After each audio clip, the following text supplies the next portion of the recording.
Hey YouTubers, it's Armed Citizen 76 back at you again with another video.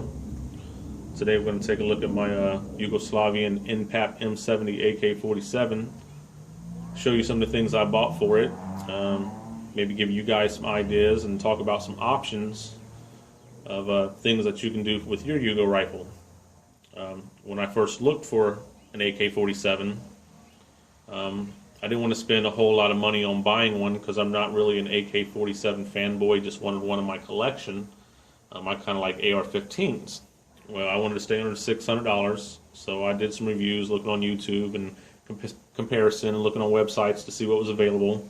They come down to this rifle here in a Wasser 1063, and after doing a lot of reviews, it just seems that this has a better quality, a better build, just overall better rifle than the Wasser. And they were running pretty much within $5, $10 of each other on different websites and was within my price range. And so I decided to pick this one up, and after getting it, doing some reviews on it, there were some people complaining about the buttstock on it, you know, how they couldn't see through their iron sights, so they were getting cheek slap. And I haven't took it to the range yet and really tried it out to see anything about the cheek slap, but when I do hold it up to my cheek, I do not get a good picture on my irons.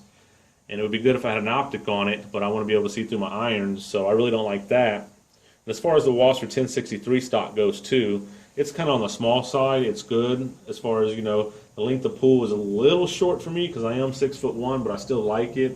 But I'd probably have changed it too. So, and if you've got a Yugo rifle, an OPAP, NPAP, or an M70, and you've been out there looking on the internet, you can see that there's not a whole lot of options. And there was a few different options I could have took, far as, like, say, ATI made a stock, I believe they call it the T4, which is an M4 style collapsible AR-15 style stock.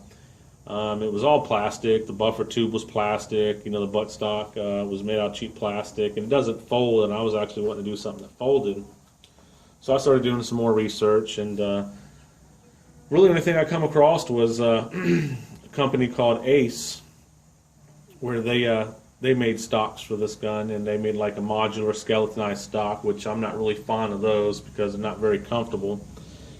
And started looking around, and they made these little receiver adapters where you can mount different stocks on, as well as another company called Krebs.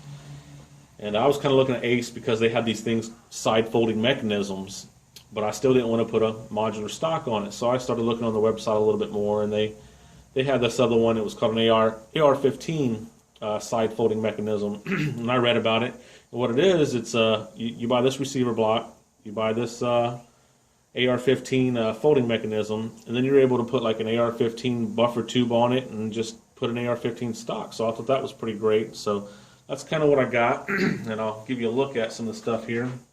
First off, you're going to add it's in the bag, and I didn't want to really take it out right now, I guess, because I'm getting ready to do the video soon. But anyway, this is Ace by Double Star Corporation. It's their receiver block. And when I was first doing my review on getting this, or the Krebs, because I did check it out on YouTube to see what people preferred, and on the Krebs, it had these 3 holes in front of the receiver block, and when you put your stock on, you could adjust it to your height.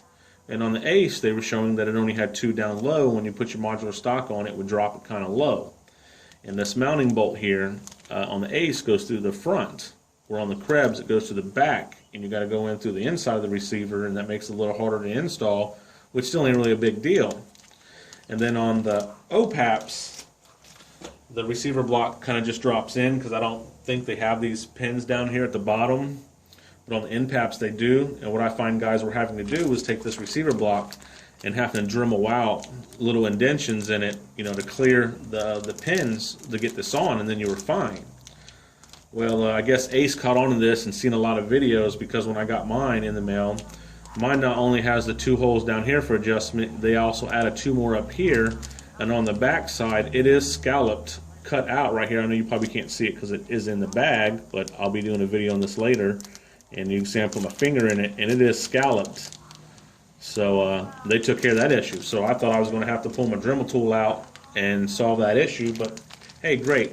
That's what I got. I want to say I got this off Ace's site because I only seen them and maybe 2 other vendors online that was selling that, and I think I paid around, with shipping, around $52, $52 with shipping, is what I paid for that. And then to go along with that, you're going to need, well, actually I shouldn't say that. After you get this, if you want to put just a fixed modular stock or skeleton stock, which they sell, you can bolt that right to the adapter block and you need nothing else. But if you want it to be a side folder, you have to buy an additional piece, either a regular side folder to be able to put a modular stock on, or this one here I chose because it's an AR-15 style, as you can kind of see there. And what that'll do is it'll allow me to put my buffer tube on. And when I was searching for buffer tubes, to be honest with you, I didn't want mil spec, just to have mil spec. That way I can use it on maybe another AR-15 build later on down the road. But I wanted to go as cheap as possible because when I built my last AR-15, parts were scarce when I was building my last AR-15, and I couldn't find nothing. And what you did find was the better quality stuff, and it was pricey.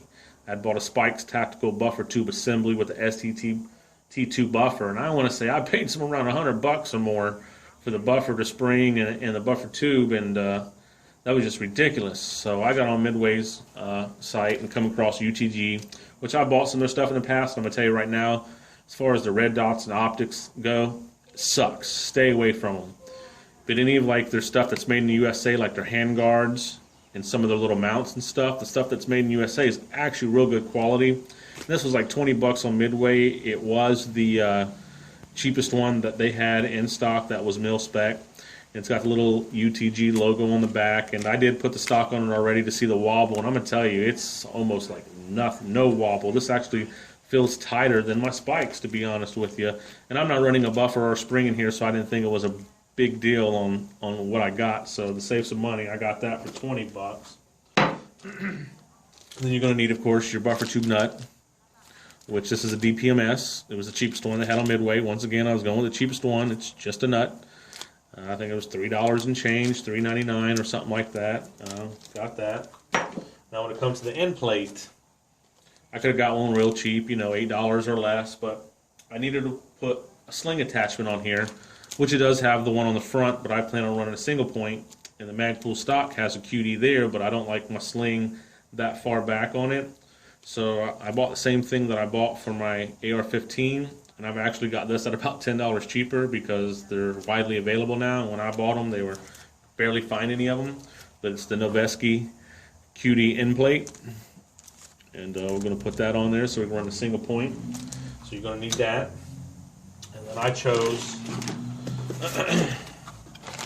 the Magpul CTR buttstock. And everything's black on this build, and if you guys have been following me, OD green is what I like to do. When I was looking around for Magpul OD green stuff, of course everything was available as far as rail vertical grips, and even the AK grip was available in it, and the CTR stocks and all that's available in it. But I couldn't find any Magpul OD green PMags with AK. So that kind of deterred me from it. So I started looking around for other options. And Hogue makes things for this rifle. They actually make a grip, and they actually make a forend. And you can get it in black and flat dark earth, and black and OD green. And what I mean is because it's not solid. Well, no, I take that back. It is. They are solid OD green and flat dark earth. It was the stock that I was looking at. They offer an AR-15 stock, and it's black and OD green. And I had almost thought about going that way because I wanted OD green so bad. I was going to use the AR-15 Hogue black and OD green grip, and then the OD green pistol grip, and then I was going to put their forend on. But I wanted to go another route with the forend, so that kind of deterred me from going with the Hogue stuff. I really like Hogue, but I like Midwest Industries rails, and they make some real nice rails for these AKs, especially for the Yugo. You can get a standard one with the Picatinny on all four sides, which I don't like because it chews your hand up. And then they make the M-Lock, but the M-Lock doesn't accept a top mount for an optic that I wanted to use. So then they make the key mod.